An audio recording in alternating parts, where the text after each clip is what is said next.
Pick the Nintendo Shack and pray. Frederick from Fire Emblem Awakening says, yo.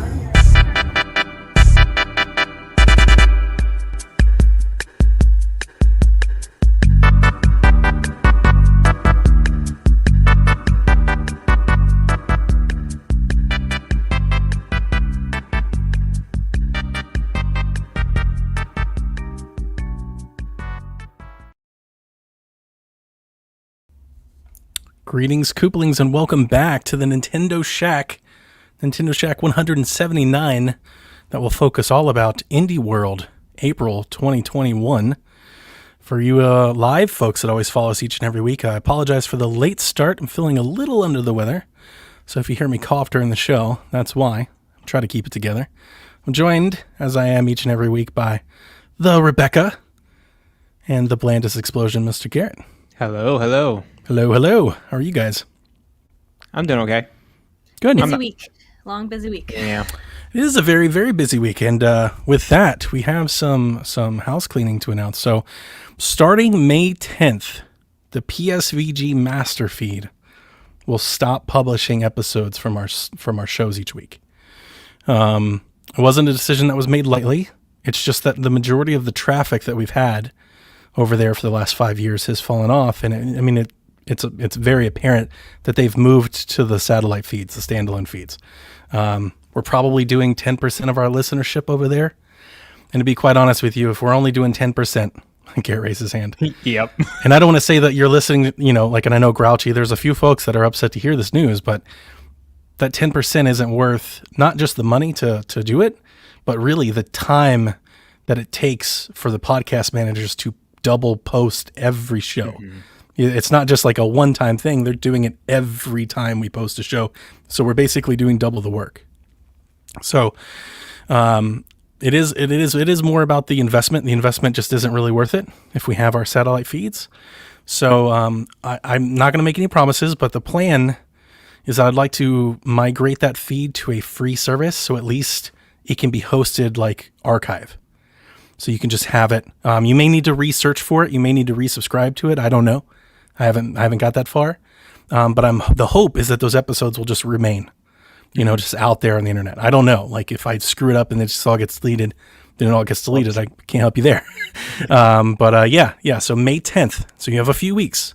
So we've already tweeted about it. I will definitely step up the tweet game as we get closer. But hopefully every show going forward, we at least kind of remind everybody like, hey, May 10th, just the master feed. If you listen to us just the Nintendo Shack feed or anything else, all of our feeds you can find separately. You can either look for the show name, or you can literally just pull up your podcast player and you can type in PSVG and all of our shows will pop up. Mm-hmm. So there really isn't really a need for the master feed anymore. Makes sense. Search engine optimization has come a long way since we started this thing 6 years ago. So I just sub to all individual now. There you go. Good. There you go. Easy solution.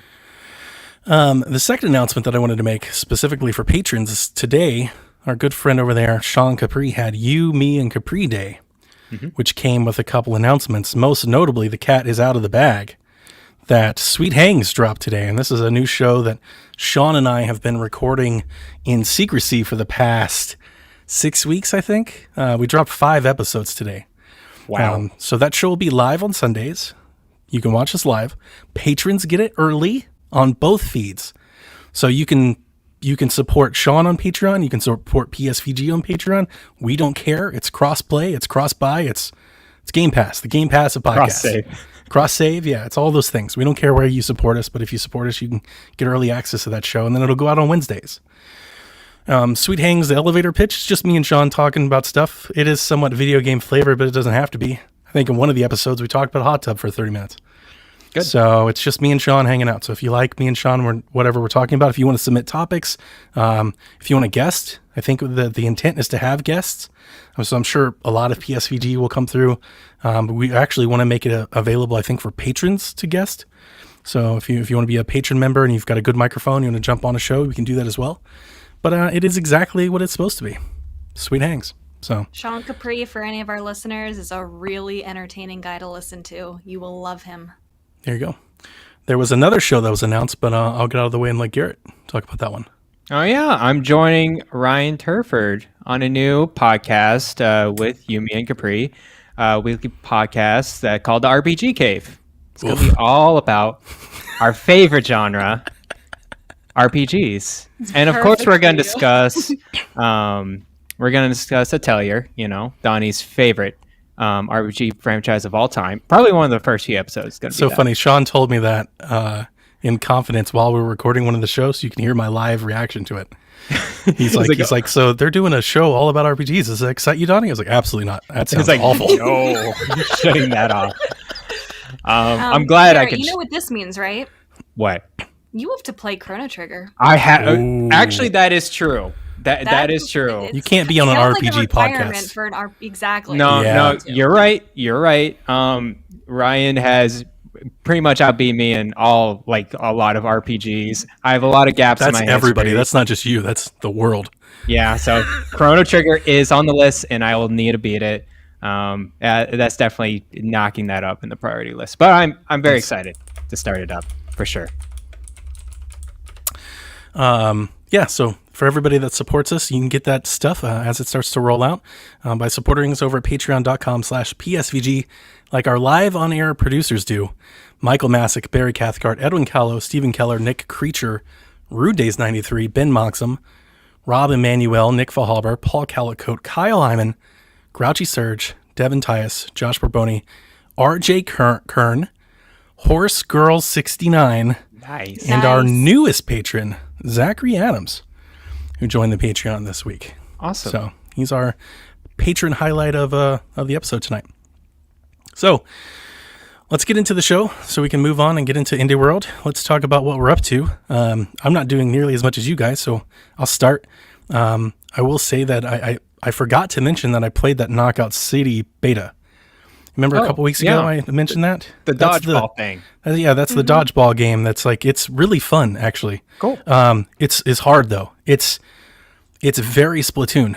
It feels like Splatoon because if you're on a team that knows if you're on a team that knows what you're doing, you can just beat down on the other team. Likewise, if you're on a team of people just doing their own random things, you're gonna get slaughtered. I played maybe 5 matches, and it was real difficult playing because you just felt like there were times where it felt like I was playing 5-on-1. It looks great. I played in portable.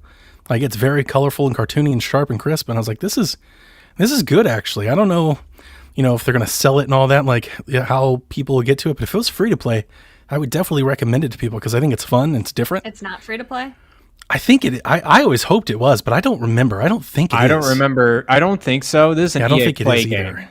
Or EA original. Bummer. Yeah. But if it was, I think it would entice itself to some people because if you can get some friends to play, it's good. I liked it quite a bit. It was fun. And then the other thing that I want to talk about, if you allow me to flex a little bit here, is the thing that I talked about or I posted some pictures of on Twitter, and that is my No More Heroes Switch has finally arrived. I've been waiting on this thing for months, and I'm actually having a blast with it. I have the dock, but I have yet to put it together yet. It's over here on the desk. I'm going to do that tomorrow. This thing is amazing. I got it customized by Captain Alex over on Etsy. You can guys go look him up and find it. And there was a custom order. It took a couple months to get here, which it's a long wait, but patient. Good things come to those who are patient. Mm-hmm. And it's beautiful, and I cannot wait to play No More Heroes. And I was so happy to take all my pictures and share them out there with everybody. And then, with the sales and everything that's been going on, as I open up my screen here, I bought way too many games this week. Stuff I'm not even planning on playing. I just bought it because it was cheap and I wanted to have it on my Switch. So many cheap games now. I bought Limbo, Inside, Worms, WMD. Got that. We'll talk about Never Yield. I got Ruiner, which is half off. I got Fez, which we'll talk about. I bought so many games this week. But there's one game that I bought last week because it was on sale. And it's Red Faction Remastered. Oh, that game. That game. Yeah. Troy Baker's in it. Did you guys ever play it? No, I didn't. I've never played it either. The port's really good on Switch. Okay. It looks and runs like one of the BioShock does. Like one of the better ports on. I was actually quite impressed. It's an open world game, right? You're driving around and jumping around, and it's got all these demolition physics, so you can basically like blow up all these buildings and scrap material. That helps you get like bigger and better weapons, so you can go on missions, save people, and all that. There's like this humans have settled on Mars, but then there's like this sinister occupation force on Mars. So it's like kind of like Infamous, like you're trying to liberate the people. Sounds a very B tier level game. That's exactly what it is. Junk food. Yeah, it is. Go for it. But here's the thing: on Switch, it's pretty good, and I got it for $7, and I was actually quite amazed at like how much I was into it after like 3 hours. It's like, this is good. I had no expectations that it would be, and I'm actually quite enjoying it. And I was very impressed that the Switch port I would recommend it. It's good. A lot of these ports from console, like the games, like you take a significant hit. Like I'm sure it's not as great as it is on Xbox, but like this is a very good way of playing the game. It's very good. So I'm messing around with that until Pokemon Snap comes out. So that's what I'm doing. What about you, Garrett? Speaking of RPGs, I'm actually back into Persona Strikers. I'm actually taking a break from Monster Hunter because what I've realized from Monster Hunter, and I think I just learned this now playing for a while, it's an evergreen game. You don't feel like you're missing much by missing a week of it. You don't feel like, you need to finish a campaign or story. It's just an endless boss rush mode that you just get more equipment, more weapons, whenever you want, really.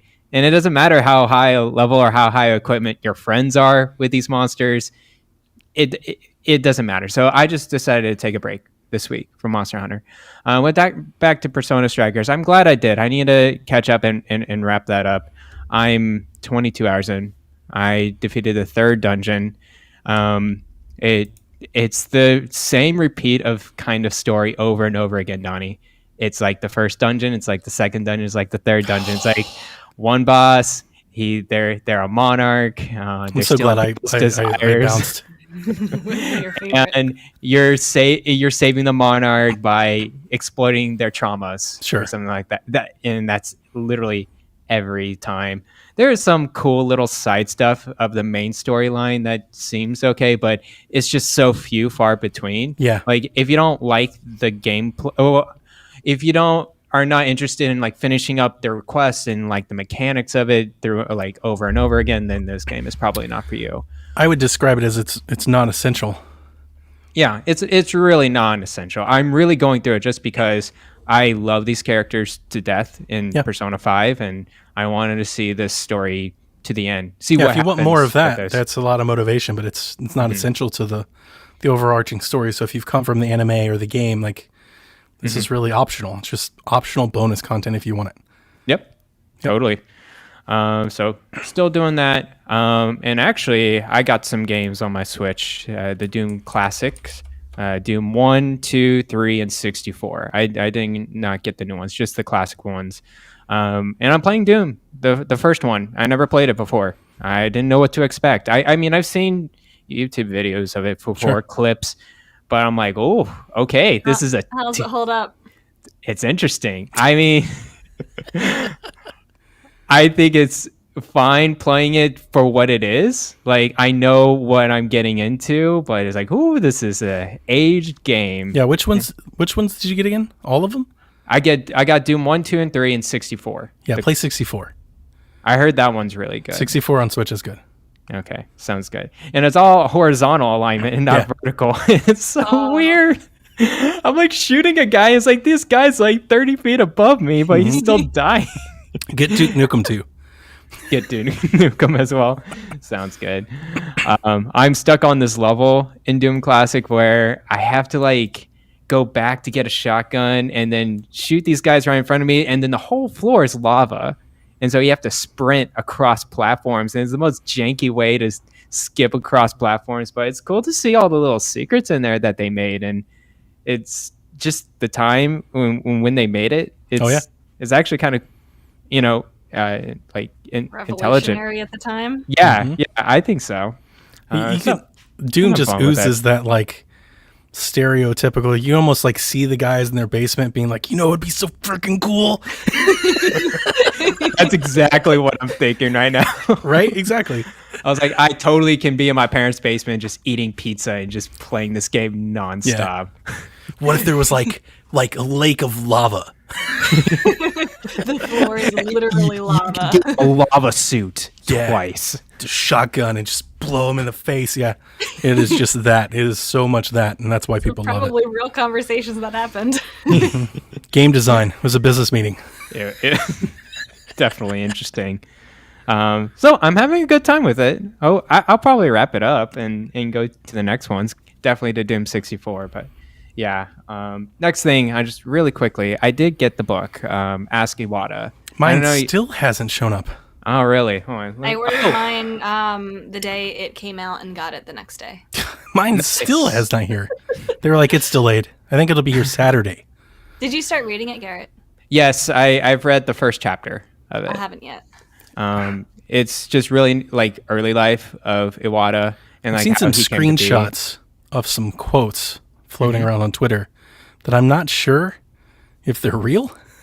Oh. Like I didn't retweet them because they seemed odd, like unbelievable. Like I was like, that's not something he would have said, but I'm not he sure. has a famous quote in front of the book where he's like, "Hey, I'm a businessman in mind, but at heart, I'm a That's the gamer." famous Oh yeah, quote. that's the Yeah. the famous E3 address. These are like some other things. So Yeah. So what ASCIIWATA is kind of just like isn't it a collection of information from a certain website of like all these interviews he's done into one book. So it's not him intentionally writing a biography, but it is just living on with his memory. Like it's like little anecdotes and stories and Yeah. stuff of people about him. Yeah. It's advertised as words of wisdom, and it feels like it's exactly that. It's little snippets of his perspective here and there throughout his This is career. completely unrelated to this, but there's a golf teacher who taught Ben Hogan, and he wrote a book just like this, actually, that I read in high school. And it's one of my favorite books ever, and it is literally like a collection of like 400 like little golf tips, like one sentence golf tips. Like one of them was, don't ever try to teach your wife how to play golf. He's like, it'll absolutely end in divorce. He's like, always pay for lessons. And it's like just little stuff like that. And it is some of the, and it sounds dumb because it's not like a book, right? It's not like a novel or a story, but it's actually those little simple things that are so memorable that you'll keep with you. I still know, I don't even play golf anymore, and I could probably regurgitate 20 of those to you. They kind of stick with you. So I'm very excited. I want to read it. I pre-ordered this thing like a year ago. Oh, It makes me so damn angry, Rebecca's like, I already got it. I'm like, That's what? so funny. I ordered it on release day. I forgot I pre-ordered. I almost pre-ordered it twice. I think a lot of people are in your position too. Like a lot of That's people so bizarre. books How did got I back get mine ordered. then? That's so weird. Not sure. Shipping logistics. Anyways, the first chapter is about it's just a biography of him and just how he came to be in Nintendo. It was really fascinating. So yeah, I've been starting to read that book. Hopefully I'll be done pretty soon. I go through books pretty fast. So and then I got the Magnum Malo Amiibo from Elaine. Thank you, Elaine, so much. That Amiibo is pretty hard to get. Wait, what is that? That's the monster, the flagship monster in Monster Hunter. Yeah, okay. Yeah. Is it So- like big, or is it still just an amiibo? No, it's pretty. Sorry, I didn't. Is it bring like up, Guardian but- big? Yeah. I Nice. Think so. That's awesome. Yeah. Ooh, yeah, it goes like off of the little platform. Yeah, it's bigger than the standard Amiibo for Nice. sure, and it looks really cool. Yeah. So It does look thank you, cool. Elaine, so much for having an extra one. It's cool. And that's pretty much it. What are you, Bex? You guys are up to really cool things. All I've been doing all week, and it's been a busy week for me anyway. I've just been playing Pac-Man 99 in There's every nothing wrong like with that. free Nothing moment wrong that with I that. get. I 'Cause played the it 2 rounds nights are ago, so and I couldn't quick. crack 50, and I was like, I'm done. I'm out. Donnie, I'm up to 9 wins, and I That's pretty good. feel like good. I've figured out the good. strategy because like the first like 5 days that it was out, I only had 2 wins, and like I've gotten the rest of my wins within like the past 2 days. So I feel like I've really really figured out the strategy. Just cornered the market. And it kind of depends Exactly. on what time you play too. Like if you play it this is so stereotypical. She's waking up Like, at 3 a.m. She's peak hours for Japanese players who are like really good at the game. Like you're gonna have a much harder time. But like if you play like when Japan is asleep, like you have a much better chance. So play in the middle of the day. They're so good because usually when I lose, it's to like people with Japanese names. I played the I don't pay attention to it. I don't even think I even look. I just skip to the next match. But I played the other night. I think it was about 8:00 at night, and I was just playing, and it was getting worked. I couldn't crack the top 50. I was like, I'm done. I'm out. Oh my gosh. You got to figure out a strategy that works for you. I figured out, like at first I was the first weekend I was playing really aggressively, but I have decided to totally change my strategy and just really wait it out and not get the power pellets until the little ghosts are about to eat you. Like really not use any of your items until the very last second, because if you use everything and need to eat a fruit, that's when the next round advances and everything speeds up and like you get That's more how I sent lose. to you. So you you really want to avoid, like you want to take it slow and avoid getting to each next round, because then by the time you're in the top 20, like you're on round like 3 and everybody else is on round like 5 or 6, and like you can clear the whole board and start attacking, and like there's nothing on your board and you can just sit there. That's interesting. So that's what I've been doing. And I got like 2 wins in a row twice. But This it's is like the new Jason Lacey. Right here. Yeah, Jason. Really, Pro player. oh. I've never obviously I played Pac-Man, but it's never really like captured me, so I don't know why I'm so into this. I think it's very fun. Tetris 99 that much. I'll probably get sick of it in a couple days. But it's like good for me right now because I haven't really had a lot of time to sit down and play anything this week. It's so easy to get into though, Yeah. right? Yeah. Like 1 match or 5 matches, really. Rounds It's are, like not 10 really minutes. even- matches. Yeah, like 15 6 matches. minutes Just at most. 2 more matches. matches. Yeah. Keep on going. Honestly, that's really mostly what I've been up to. On stream, I started a Pokemon Nuzlocke. I can't remember if I brought that up. Do you know what a Nuzlocke is? Yeah. Nope. It's like Nope. you play a Pokemon game, but it's self-imposed special rules where like if a Pokemon faints, it's dead. You can't use get That's it so rid of it. dark. ever again. Yeah. Yeah, you put it in a grave box. Is this like you can Fire only Emblem, the catch- Pokemon game? Why are you You can doing only this? catch the first Basically. Pokemon that you find per route. If you knock it out, you can't catch it. Yep. That route's dead. And then you have to nickname every Pokemon that you catch. So you're kind of forming a stronger bond with everything that you catch. And if something dies, This is which the I Dark have Souls already version, no had that joke. happen to I was just me. thinking, it's like, is Pokemon so bad that people have come up and made up their own game? Like This has been oldest around form. for a long time. Oh, I'm This sure. Has been around for So it's like the second gen or that, something. that doesn't surprise me at all. Yeah. But I'm playing it on Emerald, which I've played Ruby. I've never played Emerald before. Emerald's so good. Oh my Yeah, gosh. yeah, it's one of my favorite gens anyway. So I'm experiencing Emerald, and it's harder. I feel like it's a way because Pokemon doesn't really give you difficulty settings, and No. people complain that Pokemon is too easy. yeah, it makes It's sense. pretty easy. So it's a way to, and it's hard. Like there's a lot you have to grind. I spent like an hour leveling up all my Pokemon before the first gym because they can knock you out, and then you can And lose a Nuzlocke. You can lose fail. out all your Everybody- Pokemon. All of your Pokemon are dead. You can fail. So I'm doing that every Monday evening on my stream. Nice. It'll take a long time to get through. I mean, it'll probably take me the whole summer to get through that. Oh, if I wow. lose. Yeah. If I'm this only one's playing long. once a week because I gotcha. it's slower than a normal Pokemon playthrough, I guess, because you're spending a lot of time grinding. Is one of the rules you can't evolve your Pokemon? There's different variations. So some people will make harder rules, like you can only visit Pokemon centers every so often. Some people say you can't visit Pokemon centers at all. You can only use potions. Like there's Wow. different variations. I'm sure that There's there's so some many where you can't variations, yeah. evolve or like, yeah, people make all sorts of rules. And so the reason why I did this is I've seen other people doing Nuzlocks. My friend Mary and my friend Elias, they did Nuzlocks on stream, and it was fun to watch. Make it interactive, like my viewers can name the Pokemon and stuff. So Cool. Well, that's cool. yeah, So you're That's playing what I it like, like yeah, it watching. feels like you're playing it with people. yeah, That's cool. people get invested. I'm sure. You name the Pokemon Donnie, it And dies. then they It's just like, die. no! They die. The one Cubone. Sorry, you can't get that Cubone anymore. Okay, this week in Nintendo, obviously we had the Indie World, but before we do, there was a previous announcement that's already been kind of forgotten. There is a new Nintendo Switch Lite coming, the new blue. Blue. Blue. There was a big argument about what color that was. It's kind of blue. It's kind of Kinda. purple. Indigo. It depends on exactly purple. the light and how you're holding it and all that. But yeah, it's coming to the US May 21st, the same date as Miitopia. Everyone's excited for that one, huh? Yeah, Nintendo really wants you to remember that Miitopia is coming for $60. You can buy and play Miitopia. Just every time they What a- tweet. What a waste of time and resources. 1,000%. So many But other games. The Switch looks hot. I love it. Yeah, I it love looks that good. color. Nice. Mm-hmm.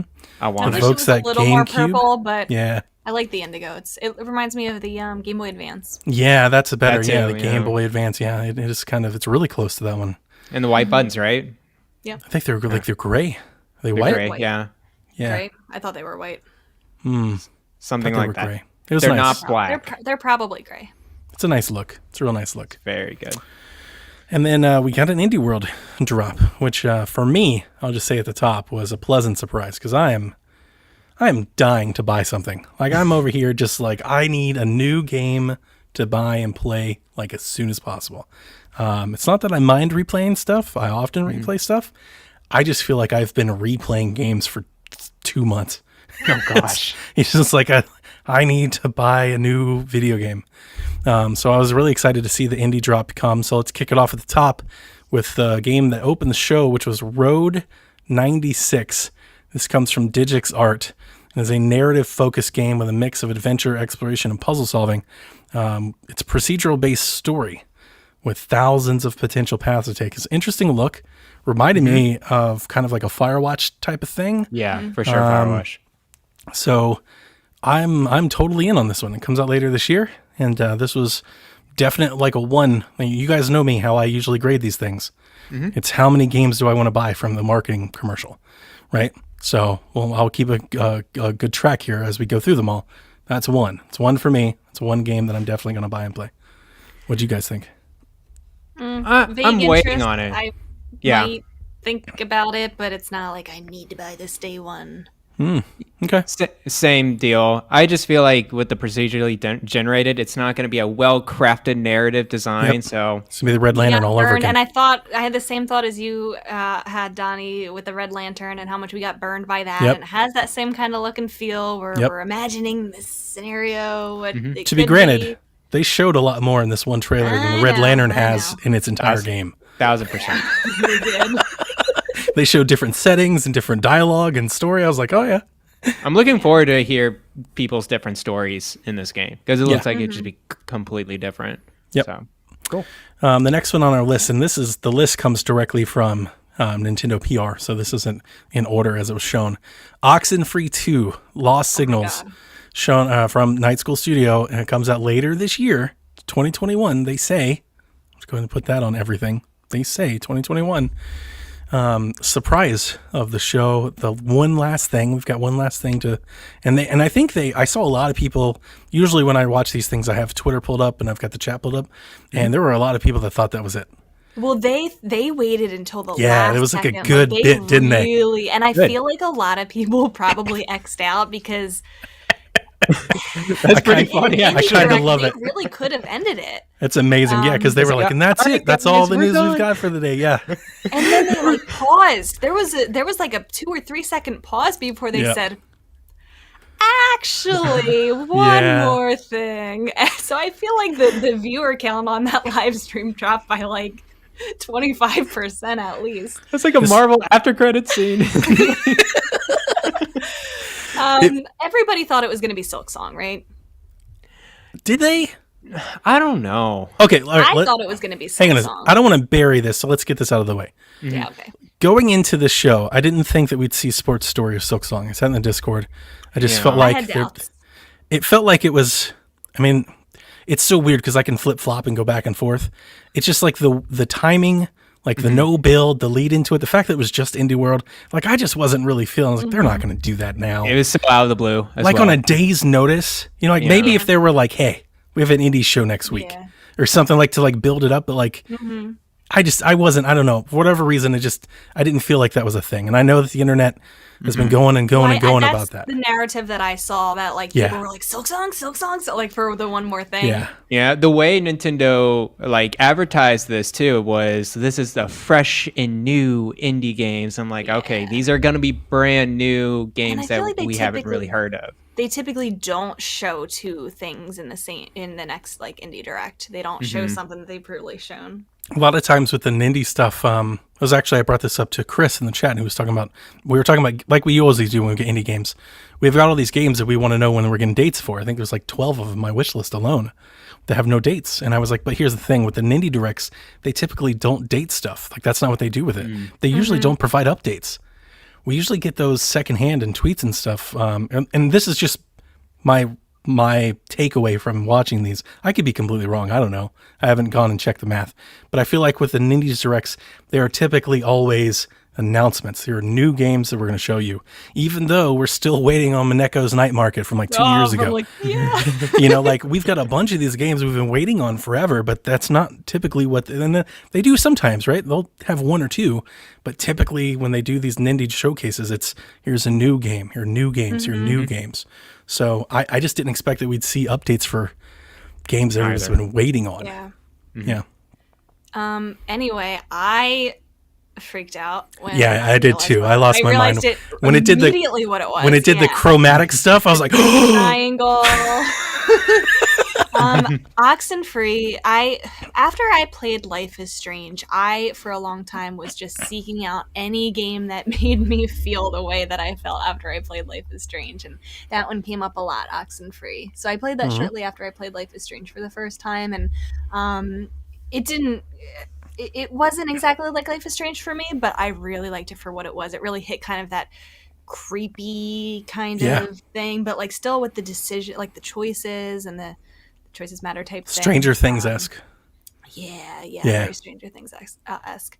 So I'm very excited for that. Oxenfree is a good game, and it's short. It's usually on sale for $5 for people who haven't played it yet. So I'm very excited. I don't remember any of these characters that they were talking about in it. I don't know if they're supposed to be from the first game. I'm gonna have to go back and replay it. That was my takeaway too. I haven't played it in. It's been so long. 3 years. Yeah. It's been a while, but it was definitely a highlight indie for me. Played it on Game Pass, bought it on Switch, and it was my takeaway. I was like, I'm gonna have to replay that game. But yeah, I'm really excited about this. This one not just like jumps up like my indie rank. Like this one now jumps onto like, Garrett knows. I was counting up all the games that I'm planning on buying this year, like if all the dates hold. And there's like 35. There's a lot. Now it's like 36. Oxenfree hits that list. Yeah. You're ready to go. It's a good Halloween game too, but I hope that's when it drops. Halloween. Yeah. That would be a great time for it to drop right before Halloween. Need to play the first one. Yeah, we all do. You'll like Just it. replay it. I mean, it's easy. Like it's not a hard game. It's kind of more an experience type of thing. Got it on Epic. They do have like puzzles. Like find the thing and walk back to the other screen. They're not hard. They're not. They're pretty simple. Cool. The next one. So actually, keeping count. That's two. That's two. That's two. Ollie World from Roll 7 is coming out, and this is you guys ever play Ollie? Oh, I love Ollie. Yeah, 3DS, Wii, Vita. It's Vita. like this. Yeah, it was like this endless runner skate game that would do like combos, and you get scores, and you could grind. Not endless runner's not right. It's like it would just it's auto just a 2D side scroller, and you just go. Yeah, but it would just go, and you do all the stuff, and it's like if you're really into skating and stuff like that, it was a really great. And like I got this on 3DS, and on 3DS it felt like a standout indie game at the time, which kind of dates how long ago that was. But I'm all for this one, and this one, obviously bigger, better, grander version of that. Way I was grander. like, this looks dope. So for me, that's 3. We're 3 for 3 so far on this list. I'll definitely get this game. I love Ollie, man. Yeah. It's good stuff. Supposed to be out this winter. So again, this year, I I'm never going to Maybe. say that for any game. I'm never going to say that confidently. It's always going to be like this year, maybe. I don't know. Annapurna Interactive had a little drop. This is the exact same drop that dropped in the Xbox showcase the week before with Hindsight and Last Stop. These are both kind of like those, I'll call them like, emotional story-based games, puzzle-based elements. Hindsight, I thought, looked pretty cool. It's got a person who like remembers things about their past, their family through objects, and it kind of had like this cool like art style that kept fading in and out of each other. And then Last Stop is like this sci-fi adventure where you have all these different stories that kind of weave together. I know Elaine is actually really interested in that one. Last Stop looks weird. I'm tempted to get one of them. These are probably not something I'm going to buy like right away. It's a wait till review and sale type of games for me. The Longing is a game that I wanted no part of. I don't even remember. This- That one. This one was a weird one. Yeah. So let me read this. As a main character, Shade, you must wait 400 days for your king to awaken. While waiting, you can explore caves, complete time-based puzzles, collect items, and start your countdown clock now as the Longing launches on Nintendo Switch later today. They No. specified what 400 days means It's literally 400 days, right? No. in Ah, real wait, time. Yeah, real time. I was like, absolutely not. I know. Oh, yeah. No, it's literally 400 days. That is one. That was. It was almost like People a. couldn't even like. The people are still working on that for Animal Crossing. Like, It was like a really mood weird. breaker for the entire show when they got to this. I was like, what? Why? It feels 400 it's days. very Why? Edgy. They're trying to do something. I like here's the thing. I like the art style. It's just really and it seems slow. The character is just the slowest thing ever going side scroll, and he's It so doesn't look emotionless. fun. Yeah. Exactly. It didn't look fun at all. Did it look fun?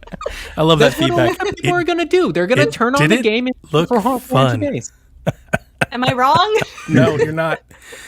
That was a definite low light for me. Sorry to the Longing devs as they listen to the show, but like, there's nothing going on that I wanted. I 400 didn't days. want. This is weird, man. I'm wondering if the trailer just sold it very badly. Like, I wonder if it's not. Yeah, because even the animations like it looked slow and plodding, and I was just like, He was going through water and he was just doing nothing to his You face. go and do a task, The eyes are open when he went underwater.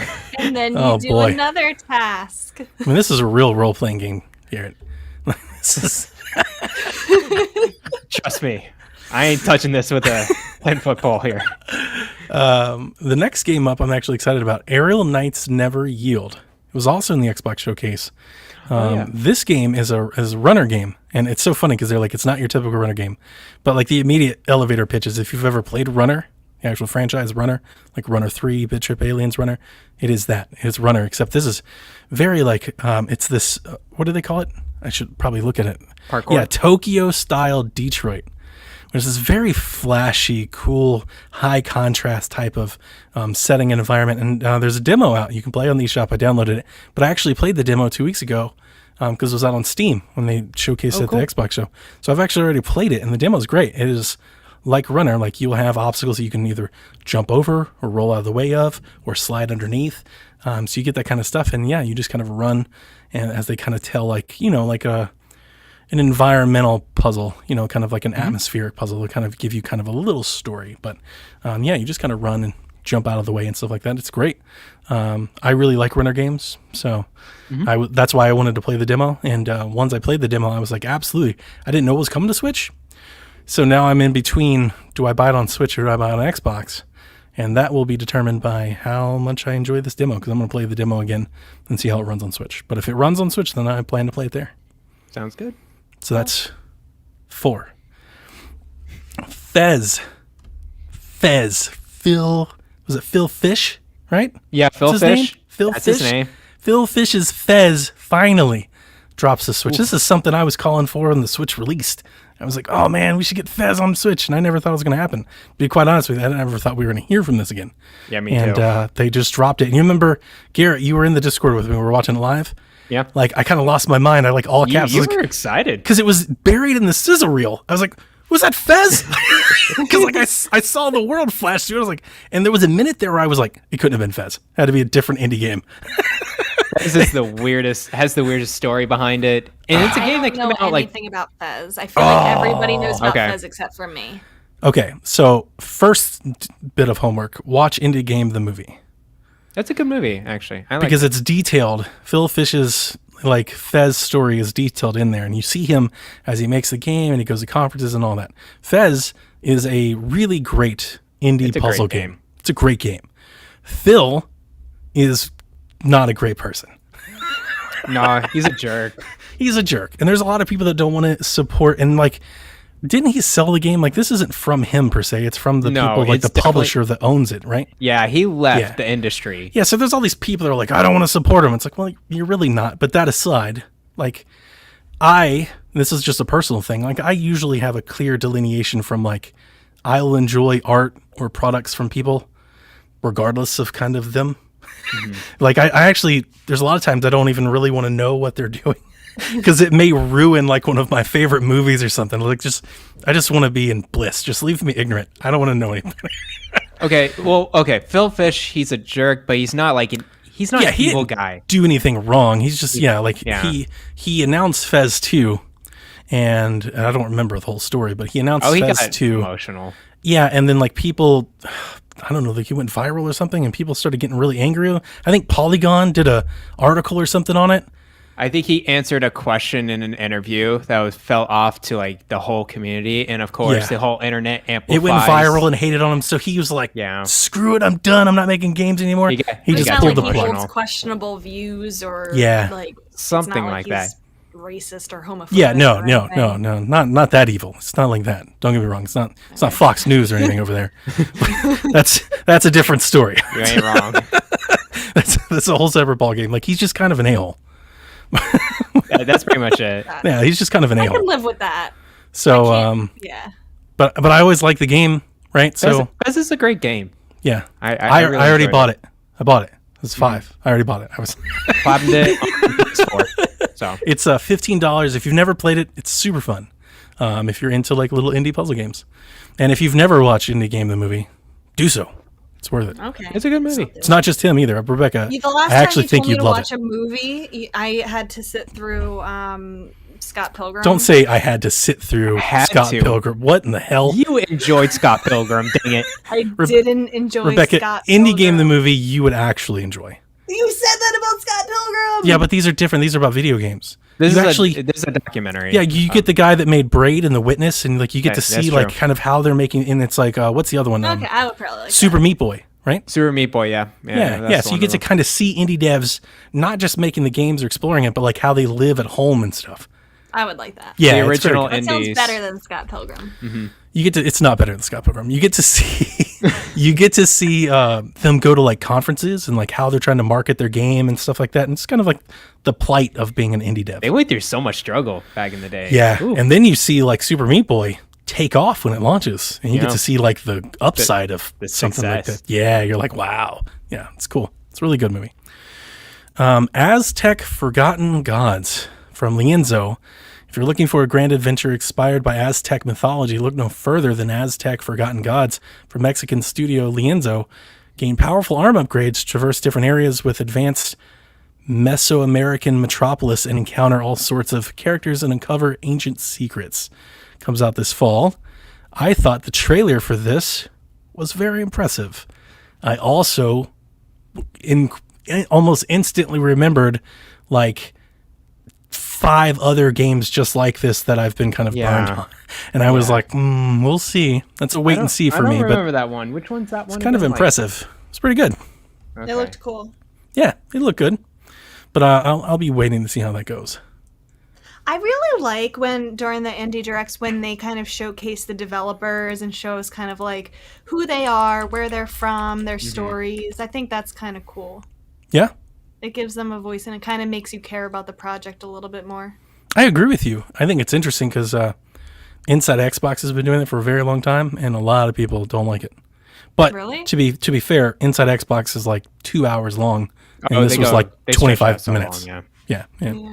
But I agree with you. I like it as well. I love the fact that it shows like a diversity. like in the indie games, and like and it's kind of like this. I almost wish there was like an animation, like Street Fighter, where you see like the plane goes like, because like you hop from like France to to Mexico to Japan. It's like, this is cool. Like I feel like it would make that message even more clear if they had like a little transition screen somehow. Yeah, I like that. There is no game wrong dimensioned from Draw Me a Pixel, despite its title. This is really a game. It's a point-and-click comedy adventure filled with riddles and puzzles. I put this on my wish list. I really got excited about this. I'm going to play it this weekend. Yeah. I don't know what about this really caught my attention. It's adorable. Had all these like little mini games and stuff. How much is it? I think it's $15, $14.99. Okay, I'm going to get it this weekend. So that's like 4.5. Because I was like, I'm not going to buy it right now. But if Rebecca comes on the show and she's like, I'm having a blast, then I'm totally going to buy it. This looks like my type of thing. I like things like this. It's dumb. It's a dumb video game. It kind of reminds me of like a single-player Jackbox Party Pack. Like that was kind of my impression of it when I saw it. It reminds me of like WarioWare, right? Like just a bunch of little mini games. Yeah, because there was the mini games. Like one of the things looked Zelda-like a top-down Zelda. Yeah, one of them was kind of like a card game thing. Yeah. There was like a little like Scrabble puzzle or whatever. I want to check this out. Cool. Very good. The next one that came up, Teenage Mutant Ninja Turtles Shredder's Revenge. They did a whole thing about that. It's the classic arcade beat 'em up game. It's coming. It's being published by Dotemu, who did Streets of Rage. So we've seen this one a few times already, so this wasn't really a surprise, but it's really cool. They did announce that it's coming later this year. I think this is the first time they've put any date on it. I'm not sure if they thought it was later this year before. Just kind of said it'll be out soon. So coming later this year. Cool. That's another one for me. That's 5. I'm interested in this one. I probably won't get this one. Oh, no, I'm not Garrett. into these, man. To beat 'em ups? Turtles in Time Yeah, for beat the 'em ups, first I'm time not- last year, and I loved it. And this basically is just the same thing as Turtles in Time. It looks Mike Minotti with Jeff Grubb on his podcast pitched an idea for Nintendo to make a Mario Bros. Beat 'em up, like in the style of Streets of Rage, except it's Mario and Luigi. And I was like, that is amazing. How have we not done this yet? And I definitely want it to be like old art. Like I would definitely want it to be like, like Mario 2 or something, like make it I was thinking like Mario and Luigi Dream Team type of I just want that art pixel art. again. Yeah. So I'm totally on board with getting this. BMox writes in, which Ninja Turtle best represents you and your favorite topping on pizza? I mean, for obvious reasons, I always went Donatello. So purple's my favorite color. His name's Donnie. Makes sense. My pizza topping of choice is pepperoni. I have a unhealthy relationship when it comes to the love that I have for pepperoni. I'll eat pepperoni raw, like right out of the bag. There you go. I don't know any of the turtles that well, like personality wise. I never watched it or played it or did anything like that growing up, so I really don't know. That feels hurtful. I don't know why, but for whatever reason, like the look. I vibe with you, boy Rebecca. Cartoon. I did not watch Ninja Turtles. I'm almost offended. I don't know. It's just like, But I don't know like why. them. I do like them. Like I don't have anything against them. I like Raphael because my favorite color. It's a cool one. That works. And favorite topping? I like California pizza and Hawaiian pizza. Nice. Cool. I'm gonna say Donatello as well, just because. Isn't he more like the smart one. He's the smart one. He's more inclusive. Like doesn't talk as much. So I was like, he kind of fits my personality. And then my favorite topping is jalapeno and pineapple. Nice. And For the record, jalapeno I and don't pineapple. dislike the Ninja Turtles. I just didn't grow up watching it. I played Turtles in watching it Time. either. I think they're cool. I They're embrace okay. the turtles. Turtles are very cool animals. I like ninjas. I like cool pizza. animals. I think that the Ninja Turtles are cool. I like them. I don't know why everyone thinks that I say like, oh yeah, I'm not really that big of a Ninja Turtle fan. I'm like, why does Rebecca hate the Teenage Mutant Ninja Turtles? For I'm every just reaction, setting the there's an record opposite clear. equal reaction. You're just feeling it right now. Pineapple on pizza now too. Okay, is it? pineapple on pizza is good. Belongs on pizza. Yeah, Pineapple does I'm a belong on pineapple pizza. on pizza fan myself. Thank you. Yeah. Thank you. We flagged this podcast. The Hawaiian Thank you. pizza that I have is you got to do. I used to work at pizza shop when I was in high school. I was a general manager for Domino's for 2 years. So I used to always do pineapple, ham, bacon, and then a light sprinkle of Parmesan cheese on top. Yeah, I can do that. Okay. Throw that through the oven. That's how you make a Hawaiian. I would eat that. It's very good. The next one that came up, talking about a game that's been shown before and that got dated, Chris Tales, which is dated for July 20th. Garrett, Day one. I think that game is gorgeous. It's so cool. It looks so good. I'm never Played the gonna play demo a few months ago. It's really good. I'm never going to play. I'm never going to play it. Like I see it, I'm just like, it looks so pretty. I want to play it. I had Turn-based interest in game. this one. I'm trying to kind of avoid stuff about it because I want to go into it not knowing. Yeah. So like, I like the Chrono Trigger mechanic vibes impulse for sure. because of the time travel stuff. So I really don't. I like didn't really pay attention during the trailer. I downloaded the demo, but I didn't play it because I don't think I want to. I think I just want to go into it and play it. I think the one novelty about this game when I was playing it is that the time traveling thing actually incorporated into the battle system itself. And I think it's really cool that it's just a little extra mechanic with it. So I'm very excited for this game. Nice. The next one was Getsu Fumaden, Undying Moon. This was this is a roguelike hack and slash. Yeah. So this is something that I really like with something that I don't really like. So I don't know how to feel, Garrett. I don't know how to Something feel I about this. like and something I really, really like, and you just mash them together. Yeah, no, this is day one for me too. It looks great. It looks really good. I like the combat of it, and the skills seems like it's like you're kind of like controlling the screen once you got a lot of power ups and everything. It reminds me of some MMOs actually. So I'm super down with it. Okay, let's see here. How many more do we have to go? I am going to be honest. Everything else I don't have interest in. Okay, I've got a few interested, so let's highlight Do those. the ones that you're interested in. Or at least I want to say Skull, the Hero Slayer, looks I'm really interested cool. in that too. Yeah. When I first saw it, I thought Hollow Knight. I think games Me like too. that, and I was like, it's going to be too hard. I'm not going to play it, but it looks good. I'll try a demo if it's there. Art of Rally is an indie game that has a lot of really good reviews. I almost bought it today. And then I went and looked at some of those reviews, and they were like, people were basically saying it was hard. You know, like how sometimes reviewers will like kind of beat around the bush? They're like, easy to play, hard to master. You know, it's like, you'll take a long time till you get the hang of it. It's like, I'll wait for a sale then. You know, let's wait on that. And then obviously at the very end down here, House of the Dead remake. How dare they just bury this game in the back like that? What's I this was game? so upset. I don't know what this game is. Look what they've done to my... Are you kidding me? I'm You're not joking. kidding you. I don't know what this I game don't is know. at all. You don't know what House of the Dead is? Like, No. is that... You're being serious? I'm being serious. Oh, it's an arcade light rails game. Oh, Like okay. a light gun game from the arcade. It was on Wii. Oh, okay. So I played it on Wii. They had House of the Dead 2 and 3 and Overkill on Wii. And you could play with the Wiimote and stuff like that. It's just an old zombie shooter that they are remastering. It was announced last year, and it basically went quiet. Like, dead quiet. Like, I thought it was canceled.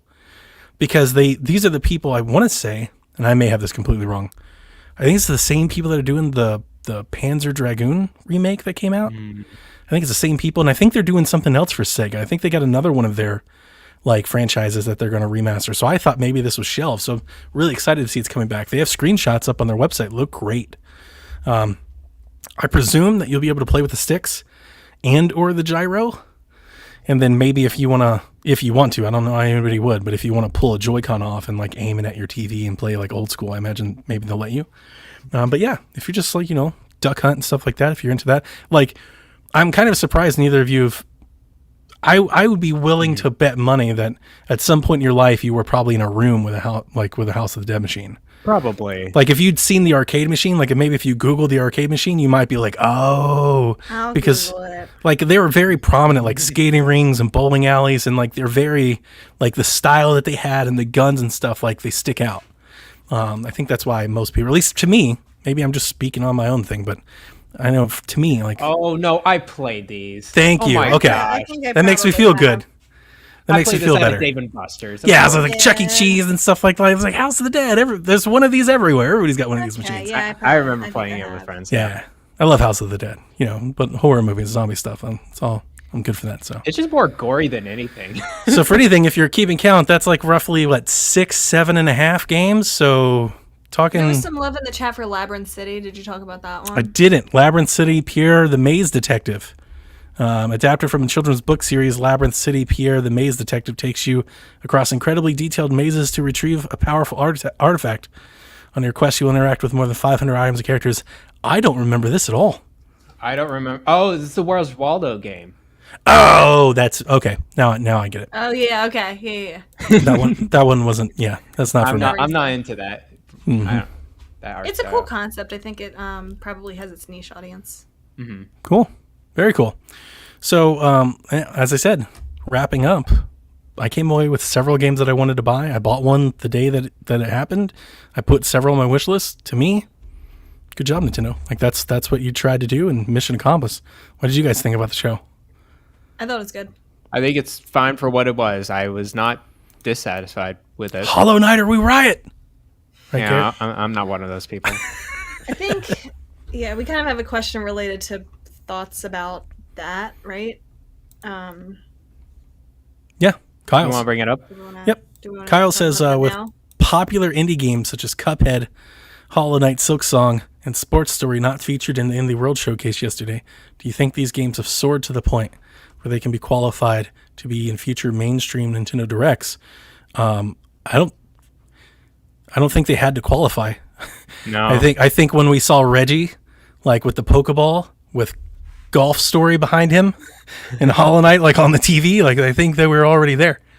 They're indie titles, but they're very mainstream. Like it's almost like we don't even think of them as indie titles sometimes because of how mainstream they are and how popular they are, and they definitely have a place in They're highlighted. Nintendo Directs. Yeah, they're the chosen ones. I feel like if you put that in an indie direct now, it's such a showstopper that nobody's talking about anything else.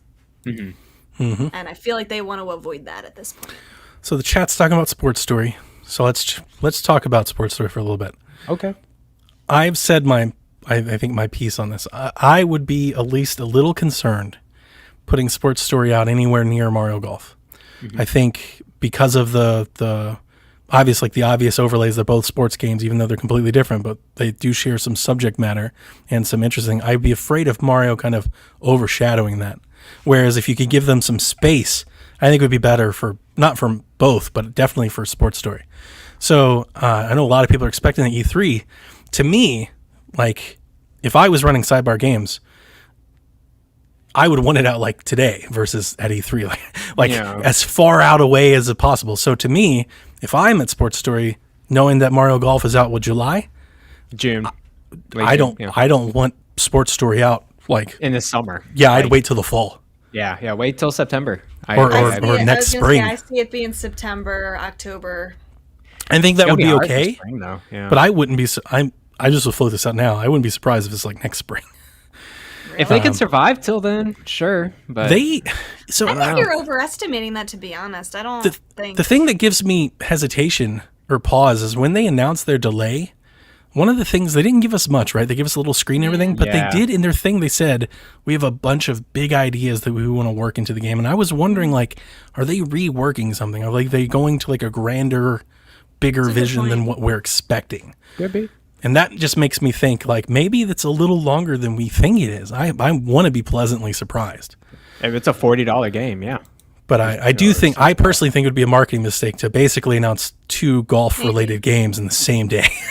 Like, that's going to, especially with an crushing Sports Story at that point, I think. I mean, Mario Golf already has a release date. I'm sure we'll get more, we're going to get trailers leading up to it. It'll come out, and then I think Sports Story is kind of free to do its own thing at that point. And like you said, if you were correct and it's spring, it's September or October, I mean, I think it's fine. I think it's fine. But yeah, I would definitely want some space on either side of it. So yeah, but yeah, maybe we'll see. I think Silksong is a very good guess for E3. Like if you don't see it at E3, then you maybe start being really worried weird about it. Like, what's going on, guys? Cuphead has always been quiet as well with their game Cuphead makes sense and the too. DLC. The DLC, because it's not just Nintendo they're waiting on all platforms for the DLC. Yeah. So that would make a lot of sense as well to kind of save that for a little bit. Lowrel wants to know. What am I? I'm not reading the question. Rebecca, you read the questions. Low Rule wants to know what's the best looking amiibo. I want to make the joke with my Amiibo coins and be like, they all look the same. Get out of here. This guy. This guy. I really only collected the Zelda ones. So I'm gonna have two answers. I That's a good one. really that's a cool one. That is a cool one. I like 8-bit I really Link. like all of the, what were they, the 25th anniversary, 30th anniversary Zelda ones, but I like the Toon Link and Toon Zelda ones a lot. I have the little what was it? The Link's Awakening Link. He's cool because he's shiny. He's adorable. He's a good one. Yeah, those are good ones. that one's the Smash one. There's another Wind Waker one. My you favorite non-Zelda You one. like the one that's all like. Yeah, with Yeah. the wand. He's doing the dab The for Toon you. Zelda one.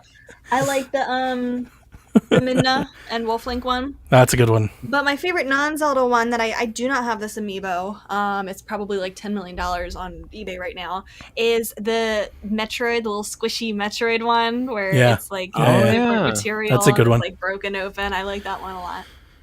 I think the highest quality amiibos that I've seen personally are the newer Pokemon ones, like the new Squirtle and the new Bulbasaur and stuff. They are like just really excellent.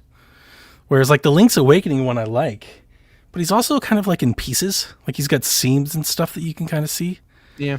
You know, it's just kind of I didn't cut even it down get a the little. game, but I love the amiibo. He's just have a a great little look. guy. Yeah, it does I have a like great the look. Pearl and Ready Marina to go. from Splatoon ones too, because they have the little ink splashing up and it looks really cool. Oh, that's cool. They did my man Travis wrong. I should have a Travis amiibo. Let me You tell know, you this new Magnamalo one. Yeah? That one, I Pretty- googled it. It looks really cool. It I looks like that one. freaking dope. That's up there, I think, for Nice. designs. It's Most really good. ferocious amiibo. Nice. Like it. West 3DP says, please fight over who is more pumped for new Pokemon Snap. I'm down. Stoked. I'm There down. were new I'm- trailers this I'm week not for watching it. any of the trailers. Neither am I. See, and like how terrible are we? We're like, Because I started to watch one and it showed, and I'm not going to say what exactly I saw for those who are like me and Donnie who are avoiding, what looked to be a secret. It looked like they were leading a Pokemon towards something. See? And I don't want to know what Pokemon are in this game. I don't want to know what the secrets are. I want to, be surprised and be like, oh my god, a Pidgey! Like, I don't want to see it. I saw that news all week long, and I was like, nope, not going to click it. I don't want to see anything about it. I know you're excited for this game, but I will fight that I am the most excited. I'm not going to try to have that argument with you. I play this every year. This I is one of the concede. games- What? Okay. I know No, a lot you about did. Zelda games, but I don't think that there is a game that I know more about than this game. I do have a funny story about Pokemon Snap, though, that occurred last night. So Empire's audio was the best, and I had to stay up late, and I had to Oh man. edit every local track. So I was up at like 2:30 in the morning. I'm hanging out with my boy Dev, that Ninja Dev, and we're just sitting on chat together. And I'm like, dude, and we're talking about like how I feel like right now, like I'm just not playing anything, right? I want to play something. And he's like, so what's the next game you're getting? I'm like, oh, Pokemon Snap. And he's, what's Pokemon Snap? Exactly. It is I- so hard to explain this game. to I wish people I who- recorded it, because what it is, it's just like, look, Dev, it's this game. It's like you're on rails. And here's what I told him. It's just a photography game. And I told him, I was like, a photography game. you remember like the first Jurassic Park? He's like, yeah. I was like, you remember like getting those cars like on the rail and they just go through the park and they see the dinosaurs? He's like, yeah. I was like, it's like that, but with Pokemon, and you just take pictures of them. He's like, you've got to be kidding me. I was like, I'm so excited for this game. right there. I tell people it's an on-rails shooter with like hidden secret Pokemon. Like, Yeah. it's more of an on-rails shooter game than a photography game. Like, people are like, how do you have fun just taking pictures of Pokemon? You can go out and take pictures of real wildlife. But Who wants to do that? Who wants to do that? That's not a good argument at all. It's a terrible argument. It's not that. It is an on-rails shooter. And I tried to it tell has a him unique the fun twist. part is the chaining of actions. It's the if then that win effect. Mm-hmm. It's if I was I'm playing it up for Dev. I'm like, dude, man, you get apples, you could play a flute, He's like, what the? I can just see David's Yeah, reaction right. in his I'm like, face. dude, I'm just rolling around, the flute boy, taking pictures of Pokemon. I was like, it's a sweet game. But he's like, brah, go back to Ghost of Tsushima. just go back to it. I get trashed every time I talk about this game with people. Yeah, but the fun part is, like, if I do this, what happens? Like, what can I chain together out of this? What secret can I uncover? That's the fun part. And because that's the fun part, I don't want to know anything about this game at all. Yeah. So I haven't watched they can release 100 trailers. I'm not touching them. Chat's bringing up the they are bringing back the print photos. There's in Japan, there's a store, Lawson's, I guess, where you can take I guess, your game and that's awesome. upload and put your photos on it and print them out. Just like in Blockbuster back in the day, you could take your game in and your save cart and print out your photos. I didn't know that. Blockbuster. Yeah, it was very cool. I never did it. It was so sad, but I did it. Yeah, I wish I did. Maybe it wasn't that great. I remember mine, or at least mine, were all black and white and stuff. I think. Really? I think so. Yeah. Maybe they were. Yeah. I did tell Dev. I was like, man, the thing is, like, instead of apples, like, just imagine if they were rocks, and you get to like go around and you just throw rocks at Pokemon. Dev was like, that sounds awesome. Just herd Pokemon everywhere. So I did read an interview. I didn't watch footage, but I read an interview of why they changed it from the pester balls to the fluff fruit, and they wanted to make it more humane. Apparently, they were looking back at the pester ball design that you would throw, and like a cloud of smoke would appear, and it's kind of bothering the Pokemon. And you think about doing that to an What's animal happening in real to life, this that world would bother anymore? them. Oh, Donnie, come on! PC culture. Oh my God, it's humane. Half the people in the world die from airborne illnesses. You just gotta stop right now. They're kind of combining the apple and the pester ball, and they're making it so that it doesn't bother the Pokemon. You can either have them eat it, or you can throw it at them, and it makes them glow. It doesn't bother them. We are in a post-Tiger King world, so.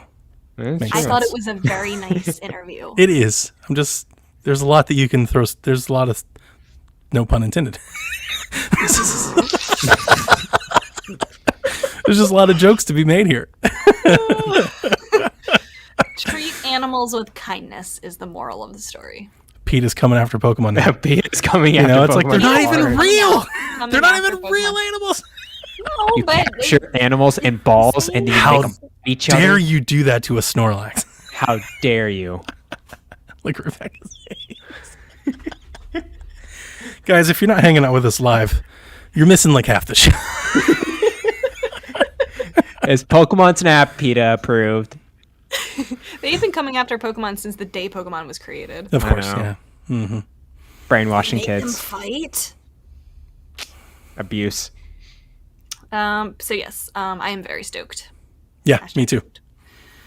Ryan says, when will we hear Elaine crossover like Forest Minish did on the Xbox Empire? When we're gonna nerd out. Yeah. Man, with RPGs. Whenever she wants to. I mean, that's on her. Whenever. Like, if you want Elaine on Shack, you just tell her. She's an open invite to come join us. I always tell her, I always joke when we talk after shows, she's like my immediate stand-in. So when I can ever make the show, it's just like, hey, Elaine, get over there. She's I'm down with that. People may not know she's a Nintendo fan too. Oh, yeah. Yeah, she loves all games. She's a Nintendo fan, yeah. Mm-hmm. Mm-hmm. I very much enjoyed last night agreeing with all of her opinions and not agreeing with any of Donnie's.